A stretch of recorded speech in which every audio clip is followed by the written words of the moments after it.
तो बोले जाओ यमुना जी से कह दो कि दुर्वासा ने यदि दूब के अंकुर के सिवा अपनी जबान में कभी कुछ रखा ना हो तो मार्ग दे दो। गोपिका हंस पड़ी, बोले मान गए गुरु चेला दोनों झूठे।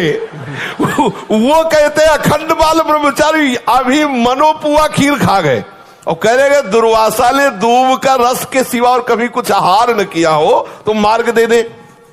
गए जाके यमुना जी से कहा कि अगर दुर्वासा जी ने कभी दुर्वांकुर के रस के सिवा को जिह्वा में न रखा हो तो आप मार्ग। यमुना जी हट गए, आश्चर्यचकित हुई और जाके प्रभु से कहा कि प्रभु आपके गुरु जी के दर्शन किए तो एक प्रश्न खड़ा हो गया, जैसे गुरु वैसे ही चेला।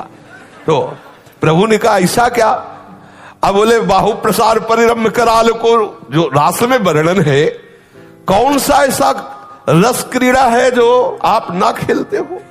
स्पर्श करना, आलिंगन, चुम्बन, परिरंभन आदि सब। फिर आप ब्रह्मचारी कैसे? ब्रह्मचर्य का तो बिल्कुल अलग स्वरूप होता है।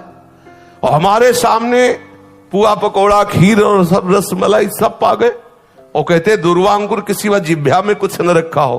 तब इसी बात को प्रभु ने बताया कि जो अहम शून्य महात्मा है, जिनका अहम पूर्ण रूप से लय हो चुका है परम तत्व में, उन्होंने नहीं पाया। तुम्हारी इच्छा थी, तुमने उनको ऐसे डाल तो पूरे सृष्टि के मुख में जैसे जा रहा है ऐसे उनके मुख में जा रहा है। वो अहम भोक्ता बन के नहीं पा रहे, इसलिए उन्होंने नहीं पाया।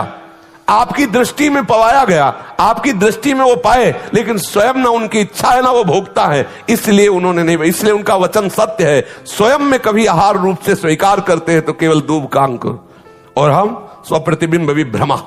जैसे छोटा सा बालक अपने प्रतिबिंब के साथ खेले, ऐसे गोपियों के आत्मा रूप में, उनके पतियों के आत्मा रूप में और चराचर जगत के रूप में जो परम तत्व विराजमान है, वही श्री कृष्ण स्वरूप से क्रीड़ा कर रहा है। वो अपने आप से अपने आप में खेल रहे, इसलिए अखंड ब्रह्मचारी है। स्वप्रतिबिंब विभ्रमा, जैसे छोटा सा बालक कांच के मंदिर में अपने ही प्रतिबिंब से खेलता है, ऐसे गोपी नाम च तत्पति नाम सर्वेशाम में उच्च। गोपियों के पति और सब चराचर जगत की जो आत्मा है, वही अपने आप से अपने आप में खेल रहा है, इसलिए अखंड ब्रह्मचारी। तो